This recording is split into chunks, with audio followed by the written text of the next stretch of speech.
امریکہ اور ایران کا جنگ بندی معاہدے میں توسیع پر اتفاق، وائٹ ہاؤس نے ایکزیوس رپورٹ کی تصدیق کر دی۔ سی بی ایس نیوز کا دعویٰ، کہا ایران امریکہ میں 60 دن جنگ بندی معاہدہ ہو گیا، صدر ٹرمپ کی منظوری کا انتظار ہے۔ اس سے پہلے امریکی ویب سائٹ نے ایران نے امریکہ سے ایٹمی پروگرام پر مذاکرات کی حامی بڑھ لی۔ ایرانی مذاکرات کاروں نے سینئر قیادت سے منظوری حاصل کر لی۔ ٹرمپ نے جواب کے لیے 2 دن کی مہلت مانگ لی۔ امریکہ کی شرط ہے کہ ایران آبِ ہرمز میں جہازوں سے اٹیک نہیں لے گا۔ ایران 30 دن کے اندر ہرمز سے بارودی سرنگیں ہٹائے گا۔ ایران ایٹمی ہتھیار نہیں بنائے گا۔ امریکہ مذاکرات میں پابندیوں کی نرمی، منجمد اثاثے بحال کرنے کا وعدہ کرے گا۔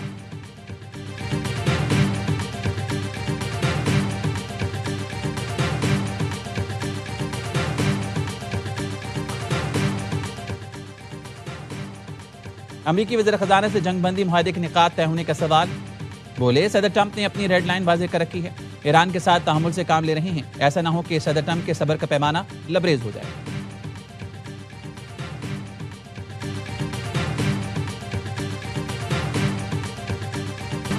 خطے میں امن کی بحالی کمیشن، نائب وزیر اعظم اسحاق ڈار آج صبح امریکی وزیر خارجہ سے ملاقات کے لیے۔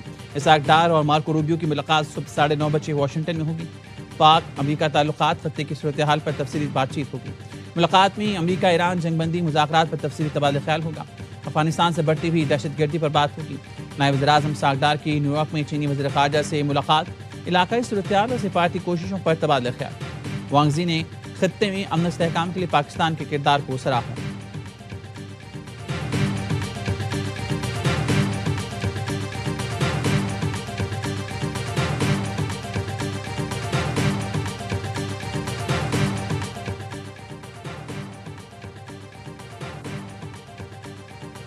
امن معاہدے سے پہلے جنگ کے بادل، امریکہ اور ایران کے ایک دوسرے پر حملے۔ امریکہ کا 3 دن کے دوران ایران پر دوسرا حملہ، بندر عباس میں ڈرون اسٹیشن کو نشانہ بنایا۔ امریکی سینٹرل کمانڈ کا کہنا ہے 4 ایرانی حملہ آور ڈرونز بھی مار گئے جو آبِ ہرمز کے اطراف خطرہ بن رہے تھے۔ ایرانی میڈیا کے مطابق ایران کے فضائی دفاعی نظام نے بوشہر میں ایک دشمن طیارے کو نشانہ بنا کر تباہ کر دیا۔ پاسداران انقلاب نے بندر عباس کے قریب امریکی اڈے کو نشانہ بنایا۔ پاسداران انقلاب کا کہنا ہے کہ یہاں سے ایران پر حملے کیے گئے۔ آبِ ہرمز سے گزرنے والے امریکی آئل ٹینکرز پر فائرنگ کر کے اسے واپس جانے پر مجبور کر دیا۔ پاسداران انقلاب کا کویت میں امریکی ایئر بیس کو نشانہ بنانے کا دعویٰ۔ روس کا امریکہ اور ایران پر دوبارہ جنگ کی طرف نہ جانے کا مشورہ۔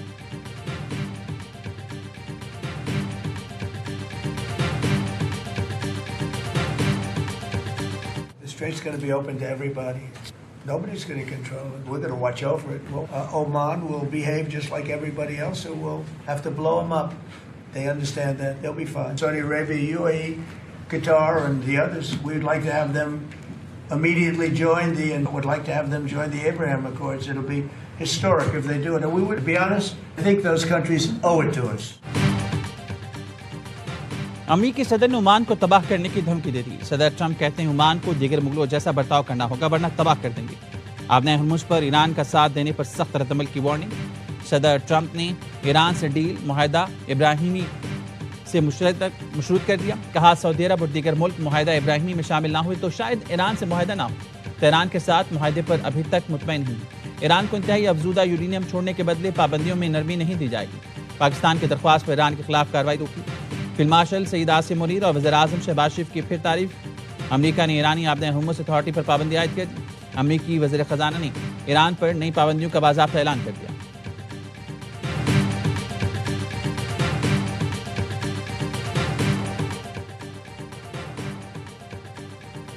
عمان خطے میں امن کے لیے تعمیری کردار ادا کر رہا ہے۔ کسی ملک کو دھمکیاں دینا عالمی قوانین کی خلاف ورزی ہے۔ ایران کا صدر ٹرمپ کی عمان کو دھمکی پر رد عمل۔ وزارت خارجہ کے ترجمان اسماعیل بقائی نے خلیج فارس میں امریکی حملوں کی مذمت کرتے ہوئے کہا قومی خود مختاری اور علاقائی سالمیت کے دفاع کے لیے تمام ضروری اقدامات اٹھائیں گے۔ سپریم لیڈر مجتبیٰ خامنئی کا کہنا ہے دشمن اپنی شکست کا بدلہ لینے اور ایرانی قوم کو جھکانے کے لیے پروپیگنڈے اور اقتصادی دباؤ کے بعد ملک میں انتشار پھیلانے کی سازش کر رہا ہے۔ اراکین پارلیمنٹ باہمی اختلافات کو دشمنی میں تبدیل کرنے سے گریز کریں۔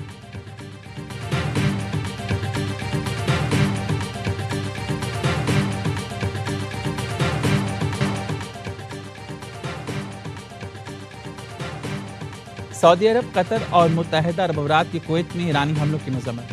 تینوں خلیجی ملکوں کا کویت سے اظہار یکجہتی، سلامتی اور استحکام کے لیے ہر ممکن تعاون کی یقین دہانی کرائی۔ کویت نے ایرانی حملے کو خود مختاری کی خلاف ورزی قرار دیا۔ وزارت خارجہ کہنا ہے دوست ملک کشیدگی کم کرنے کی کوششیں کر رہی ہیں. ایرانی حملے سے سفارتی کوششیں سبوتاژ کرنے کی سازش.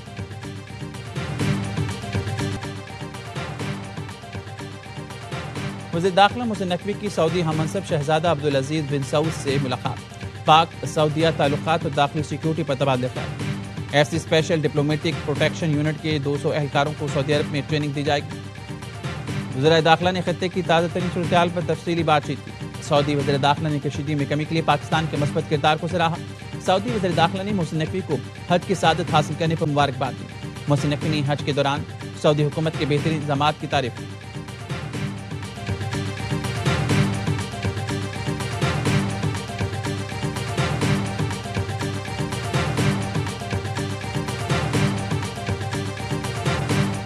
We are living in a time when the international community is confronted with multiple and interconnected crises. Pakistan and China stand united in support of just and inclusive global governance architecture. Pakistan اور چین ایک منصفانہ اور جامع عالمی نظام کے حامی ہیں. سلامتی کونسل میں چھوٹے اور درمیانے درجے کے ملکوں کو مستقل اور مناسب نمائندگی دی جائے. نائب وزیر اعظم اسحاق ڈار کا نیو یارک میں گلوبل گورننس فورم سے خطاب. کہا پاک چین دوستی باہمی اعتماد، احترام اور یکساں عالمی نظریات پر مبنی ہے. پاکستان صدر شی جن پنگ کے گلوبل گورننس انیشیٹو کی مکمل حمایت کرتا ہے. بین الاقوامی قوانین کے منتخب استعمال نے عالمی استحکام کو نقصان پہنچایا. پاکستان ایک منصفانہ، مساوی اور شمولیت پر مبنی عالمی نظام کا خواہاں ہے.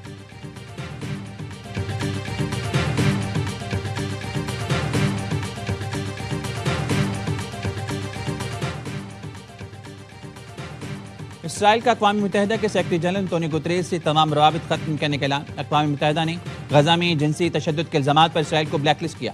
اسرائیلی سفیر کا کہنا ہے جب تک انتونیو گوتریز عہدے پر ہیں ان کے دفتر سے رابطہ نہیں کریں گے. آج تک جتنے کام ہم نے کیے ہیں 73 کانسٹیٹیوشن پہ کیے ہیں. ہم ساتھ مل کے اسٹیبلشمنٹ کے بھی ہاتھ مضبوط کریں گے، ملک کو بھی مضبوط کریں گے. ہم مل کر اسٹیبلشمنٹ اور اپنے بھی ہاتھ مضبوط کریں گے. پاکستان ہے تو ہم سب ہیں، اس لیے پاکستان کھپے کہا تھا. صدر آصف علی زرداری کا مورو میں عوامی اجتماع سے خطاب. کہا ہم نے آج تک جتنے کام کیے 1973 کے آئین کے مطابق کیے. میں نے 14 سال تک پی ایچ ڈی کی اور صرف کتابیں پڑھی ہیں. میں نے گوادر پورٹ دیا اور اب یہ پاکستان کو بنائے گا. بلوچستان کو بھی سدھاریں گے، مسائل حل کریں گے. پاکستان کو ایسا بنائیں گے کہ آئندہ نسلوں کو کوئی تکلیف نہ ہو.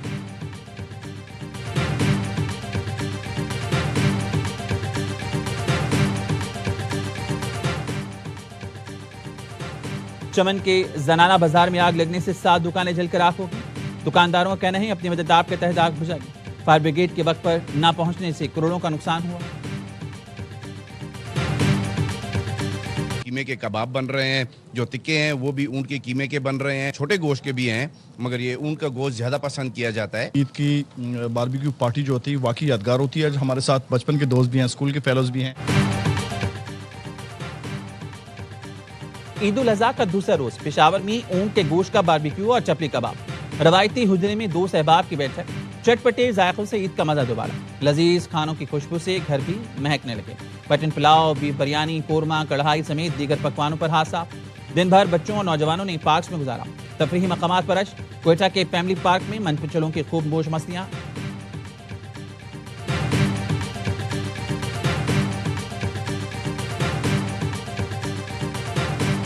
ستھرا پنجاب کی بات ہے تو یقیناً چیف منسٹرز کو خود مانیٹر کرتی ہیں، آپ کو پتہ ہے. اور اس کے اوپر خراج تحسین کے مستحق ہیں وہ تمام ورکرز ستھرا پنجاب کے جو اس وقت گھر گھر جا کر جو ہے وہ لائشیں اکٹھی کر رہے ہیں. پنجاب میں دیگر صوبوں کی طرح لائشیں دکھائی نہیں دیتی. شکایت پر 2 گھنٹے کے اندر ایکشن لیا جاتا ہے. وزیر اطلاعات پنجاب عظم بخاری کا دعویٰ. کہا وزیر اعلیٰ مریم نواز صفائی آپریشن کی خود نگرانی کر رہی ہیں. تمام شہری اور دیہی علاقوں میں ستھرا پنجاب کی ٹیمیں فیلڈ میں موجود ہیں. علائشیں اٹھانے کے بعد گلی محلوں اور سڑکوں کو عرق گلاب سے دھویا جا رہا ہے. مرتضی بہاب کا کراچی سڑکوں پر عرق گلاب چھڑکانے کا اعلان. مرتضی بہاب کہتے ہیں تعاون ختم کرنے کے لیے عرق گلاب کا چھڑکاؤ کیا جائے گا. شہر کی 65% شکایات حل کرنے کا دعویٰ. کہا اب تک 36,500 ٹن علائشیں لینڈ فل سائٹ تک پہنچائے جا چکے ہیں. جماعت اسلامی کے ٹاؤن چیئرمین بھی میرے ساتھ کھڑے ہیں. میئر کا مختلف علاقوں کا دورہ. صفائی کے انتظامات کا جائزہ لیا. کہا جب تک آپریشن مکمل نہیں ہو جاتا ٹیم کے ساتھ سڑکوں پر موجود رہوں گا. کراچی میں سڑکوں پر علائشیں پھینکنے پر 47 سے زائد افراد گرفتار. کراچی میں ٹریفک حادثات میں خاتون سمیت 7 افراد جاں بحق 9 زخمی ہو گئے. رواں سال سڑکوں پر حادثات میں 411 افراد لقمہ اجل بنے.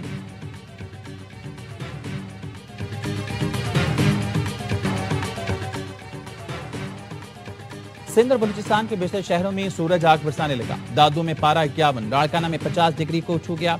جیکب آباد، شہید بے نظیر آباد، سبی میں 49، سکھر اور تربت میں درجہ حرارت 48 ڈگری تک جا پہنچا.